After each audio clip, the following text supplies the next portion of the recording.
तो विदुर के घर पे आके भगवान ने तो केले के छिक्कल तक खा लिए थे, दुर्योधन की मेवा को त्याग दिया।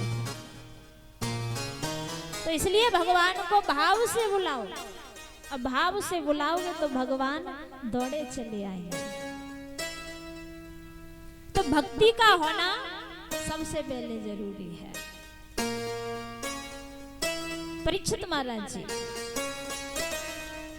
जब भक्ति कर्नाटक होते हुए जब वृंदावन में पहुंची ज्ञान और वैराग्य को लेकर, कब? जब कलयुग आ गया था। और जब वृंदावन में भक्ति पहुंची तो वृंदावन में पहुंचते ही भक्ति पर जवानी आ गया और ज्ञान वैराग्य पर बुढ़ापा आ गया। अब ये भक्ति क्या है? भक्ति ज्ञान वैराग्य की मां है। परीक्षित महाराज जी, तुम्हारी संतान पर बुढ़ापा हो और तुम पर जवानी, वो शोभा देगा? नहीं देगा।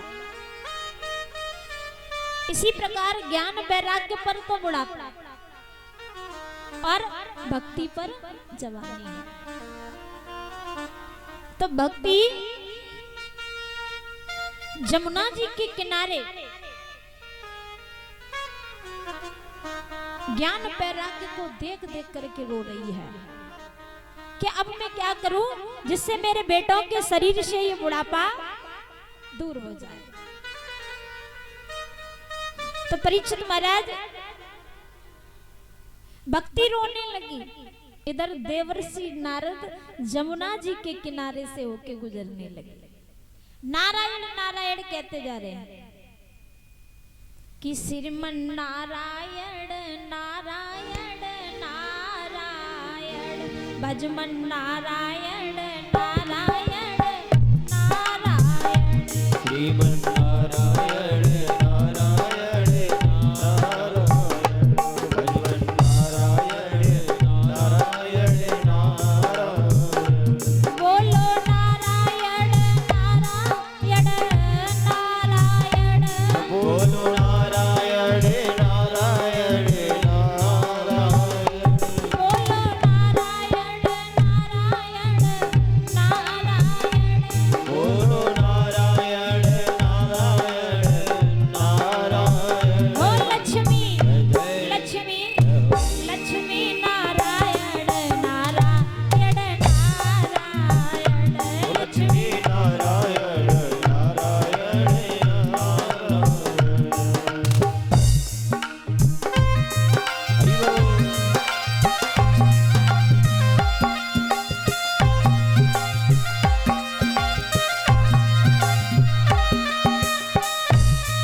तो परीक्षित महाराज जी,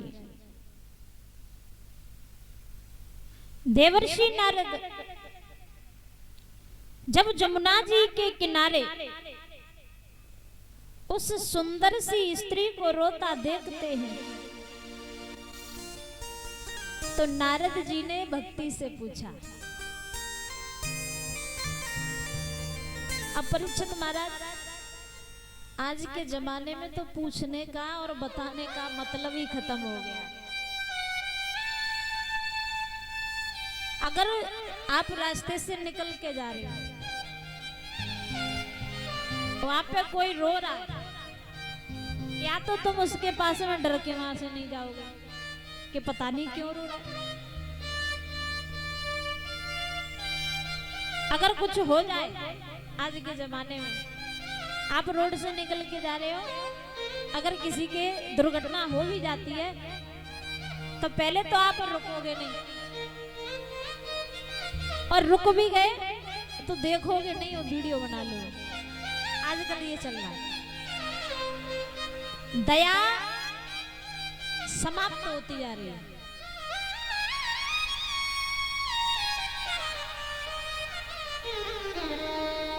तो परीक्षित महाराज, नारद जी ने जब उसको रोता देखा भक्ति को, तो नारद जी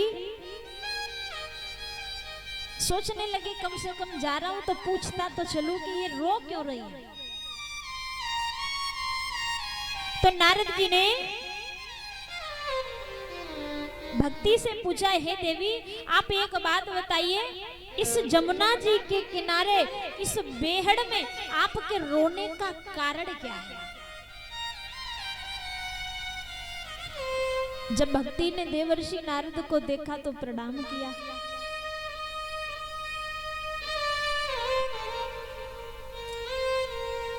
तो भक्ति कहने लगी कि हे मुनिवर, जब तक सतयुग था, त्रेता था, द्वापर था, तब तक मेरे बेटों पर जवानी थी, और जैसे ही कलयुग आया वैसे ही मेरे बेटों पर बुढ़ापा आ गया।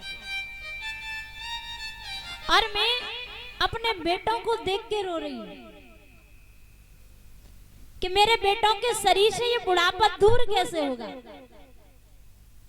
तो नारद जी कहने लगे, हे देवी आप चिंता न करो,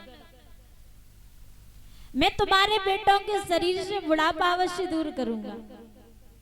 अब नारद जी का भी ये मन था कि मैं कर ही दूंगा,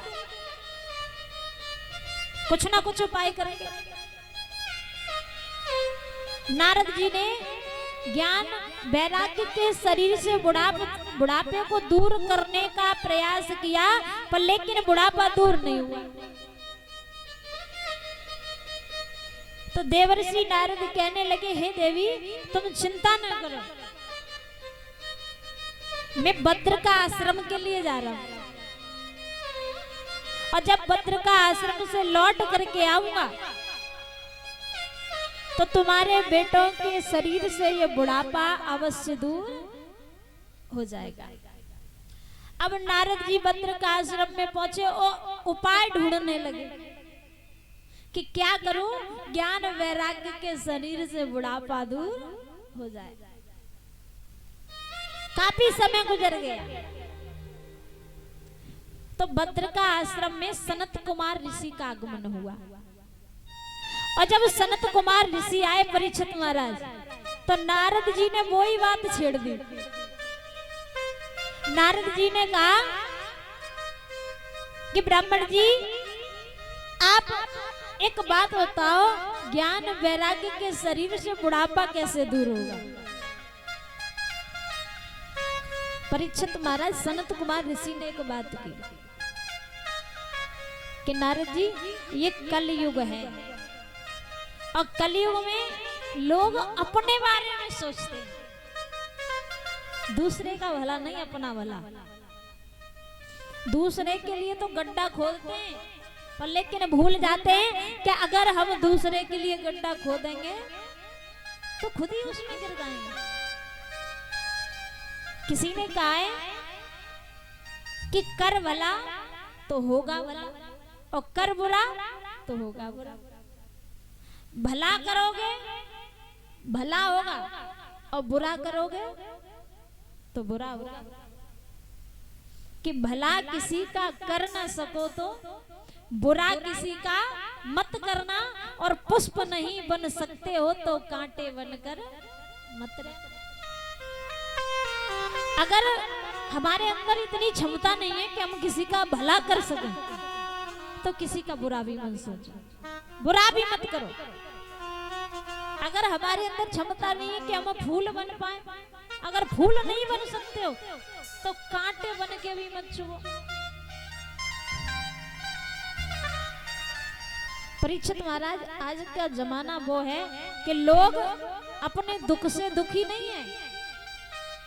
हाँ, जो दूसरे को सुखी देखते हैं तो अपने आप दुखी हो जाते हैं, दूसरे का बुरा चाहते हैं।